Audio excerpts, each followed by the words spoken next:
So ನಮ್ಮ culture ಆಗ್ಬೋದು, ನಮ್ಮ ಇತಿಹಾಸ ಆಗ್ಬೋದು, ಅಥವಾ ನಮ್ಮ ಗ್ರಂಥಗಳಾಗ್ಬೋದು, ನಮ್ಮ ಪುಸ್ತಕಗಳಾಗ್ಬೋದು, ಈ ಇಂಗ್ಲಿಷ್ ಭಾಷೆ ಭಾರತಕ್ಕೆ ಬರೋದಕ್ಕಿಂತ ಮುಂಚೆನೇ ಕನ್ನಡದಲ್ಲೂ ಇತ್ತು, ಮಲಯಾಳಂನಲ್ಲೂ ಇತ್ತು, ತೆಲುಗುನಲ್ಲೂ ಇತ್ತು, ತಮಿಳ್ನಲ್ಲೂ ಇತ್ತು, ಒಡಿಯಾನಲ್ಲೂ ಇತ್ತು, ಬೇರೆ ಬೇರೆ ಭಾಷೆಗಳಲ್ಲೆಲ್ಲಾನು ಇತ್ತು. It is not that English ಬಂದ ಮೇಲೇನೆ ಏನೋ ಭಾರತ ಬಹಳ ಅಭಿವೃದ್ಧಿ ಹೊಂದಿತು. ಸಾರಿ, ಆತರ ಏನು ಇಲ್ಲ ಅಲ್ಲಿ. ಸೊ ಅವ್ರು ಹೇಳಿರೋದು ಏನು ಅಂತ ಹೇಳಿದ್ರೆ, ಇಂಗ್ಲಿಷ್ ಒಂದು ಕಮ್ಯುನಿಕೇಶನ್ ಭಾಷೆ ಇವತ್ತು ಗ್ಲೋಬಲಿ, ಇಲ್ಲ ಅಂತ ಹೇಳಲ್ಲ ನಾನು. ಆದ್ರೆ ಈ ಚೇಂಜಿಂಗ್ ಆರ್ಟಿಫಿಷಿಯಲ್ ಇಂಟೆಲಿಜೆನ್ಸ್ ಯುಗದಲ್ಲಿ ನಮ್ಮ ನಿರಂಜನಾರಾಧ್ಯ ಅವ್ರು ಹೇಳಿದ್ರಲ್ಲ, ಅದಿಲ್ಲ ಅಂದ್ರೆ ಆಗದೇ ಇಲ್ಲ ಅಂತ ಹೇಳ್ಬಿಟ್ಟು, ಕಮಾನ್, ಎಂತೆಂತ ನಿಮಗೆ ಲ್ಯಾಂಗ್ವೇಜ್ ಟ್ರಾನ್ಸ್ಲೇಟರ್ಸ್ ಬಂದಿದಾವೆ ಅಂತ ಹೇಳಿದ್ರೆ, ನಿಮ್ಗೆ ಯಾರೋ ಒಬ್ರು ಯಾವ್ದೋ ಇಂಗ್ಲಿಷ್ ಭಾಷೆನಲ್ಲಿ ಎಲ್ಲೋ ಒಂದು ಪತ್ರಿಕಾಗೋಷ್ಠಿ ಮಾಡೋ ಹೇಳಿಕೆ ಕೊಟ್ಟರು ಅಂತ ಹೇಳಿದ್ರೆ, ಅದನ್ನ ಸೆಕೆಂಡ್ಸ್ ನಲ್ಲಿ ಟ್ರಾನ್ಸ್ಲೇಟ್ ಮಾಡಿ ನಾನು ಕನ್ನಡದಲ್ಲಿ ಓದ್ಬೋದು, ಅದನ್ನ ಅರ್ಥ ಮಾಡ್ಕೊಬಹುದು. ನಾನು ಇಂಗ್ಲಿಷ್ ಮೇಲೆ ಡಿಪೆಂಡ್ ಆಗ್ಬೇಕು ಅಂತ ಏನಿಲ್ಲ. ನಾನು ಒಂದು ಕೋಟ್ ಮಾಡ್ತೇನೆ, 345 ಸಂವಿಧಾನ, ಅಲ್ಲಿ ಅಫಿಷಿಯಲ್ ಲ್ಯಾಂಗ್ವೇಜ್ ಅಥವಾ ಲ್ಯಾಂಗ್ವೇಜಸ್ ಆಫ್ ದಿ ಸ್ಟೇಟ್ ಏನಿರ್ಬೇಕು ಅಂತ ಹೇಳುತ್ತೆ.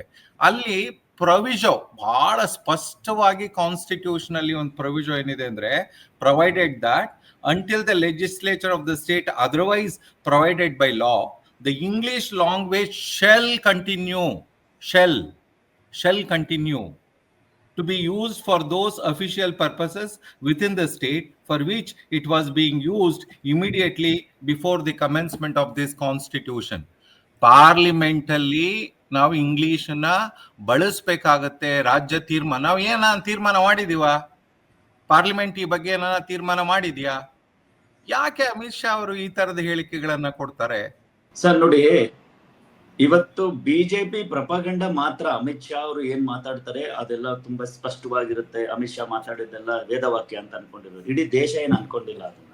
ಆಮೇಲೆ ಇವತ್ತು ಅಮಿತ್ ಶಾ ಅವ್ರು ಮಾತಾಡ್ತಿರೋ ಪದಗಳು ಅದು ಏನು UP-ಯಲ್ಲಿ ಎಲೆಕ್ಷನ್ ನಡೀತಾ ಇದೆ ಅದಕ್ಕೆ ಪೂರ್ವಕವಾಗಿ ಇರುತ್ತೆ. ಯಾಕಂದ್ರೆ ಆ ಭಾಗದ ಜನರು ಅತಿ ಹೆಚ್ಚಾಗಿ ಅವರ ಮಾತೃಭಾಷೆ ಮತ್ತು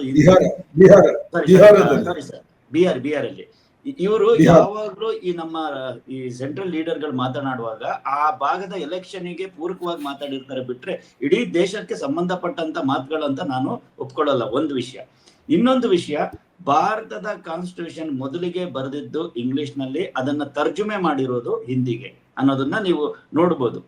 ದೇಶದ ಕಾನ್ಸ್ಟಿಟ್ಯೂಷನ್ನೇ ನಾವು ಮೊದಲಿಗೆ ಇಂಗ್ಲಿಷ್ ಅಲ್ಲಿ ಬರೆದು ಅದನ್ನ ಆಮೇಲೆ ಹಿಂದಿಗೆ ತರ್ಜುಮೆ ಮಾಡಿ ಇದ್ದ ಎಲ್ಲಾ ಅವರಷ್ಟು ಜನ ಸೈನ್ ಹಾಕಿದ್ದಾರೆ ಅಂತೇಳಿ ಇಲ್ಲಿ ನಿಮಗೆ ದಾಖಲೆಗಳಲ್ಲಿ ಸಿಗುತ್ತೆ. ಮೊದಲನೇ ವಿಷಯ.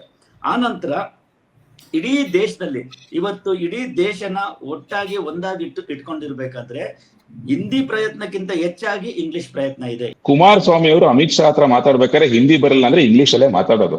ಅಣ್ಣಾಮಲೈ ಅವರು ಅಷ್ಟೇ ಅಮಿತ್ ಶಾ ಹತ್ರ ಮಾತಾಡ್ಬೇಕಾದ್ರೆ ಹಿಂದಿ ಬರಲ್ಲ, ಇಲ್ಲಿ ಇಂಗ್ಲಿಷ್ ಅಲ್ಲೇ ಮಾತಾಡೋದು. ಬಟ್ ನಾವ್ ಹೇಳ್ತಿರೋದು, ಅಣ್ಣಾಮಲೈ ಕುಮಾರಸ್ವಾಮಿ ಅವರು ಅಮಿತ್ ಶಾ ಹತ್ರ ಮಾತಾಡ್ಮೇಲೆ ವಾಪಸ್ ಬಂದು ತಮಿಳ್ನಾಡು ಕರ್ನಾಟಕದಲ್ಲಿ ಕಮ್ಯುನಿಕೇಟ್ ಮಾಡ್ತಾರೆ ಗೊತ್ತಾ ಜನಕ್ಕೆ, ಅದನ್ನ ಯಾಕೆ ಇಂಗ್ಲಿಷ್ ಅಲ್ಲಿ ಹೇಳ್ಬೇಕು? ಅದನ್ನ ಕನ್ನಡದಲ್ಲಿ ಹೇಳ್ತಾರೆ ಕುಮಾರಸ್ವಾಮಿ ಅವರು, ಅದನ್ನ ತಮಿಳಲ್ಲಿ ಹೇಳ್ತಾರೆ ಅಣ್ಣಾಮಲೈ. ವಿದೇಶದಿಂದ ಬಂದ್ರು, ಸೌದಿ ಅರೇಬಿಯಾ ಟೂರ್ ಇಂದ ಸೀದಾ ಮೋದಿ ಅವರು ಬಿಹಾರಕ್ಕೆ ಹೋದ್ರು. ಆಲ್ ಪಾರ್ಟಿ ಮೀಟಿಂಗ್ ಹೋಗ್ಲಿಲ್ಲ ಡೆಲ್ಲಿನಲ್ಲಿ. ಬಿಹಾರದಲ್ಲಿ ಇಂಗ್ಲಿಷ್ ನಲ್ಲಿ ಮಾತಾಡಿದ್ರಪ್ಪ ಅವರು ಸಾರ್ವಜನಿಕ ಸಭೆಯಲ್ಲಿ. ಬಿಹಾರದ ಜನರಿಗೆ ಯಾರಿಗೆ ಇಂಗ್ಲಿಷ್ ಅಗತ್ಯ ಇತ್ತಲ್ಲಿ?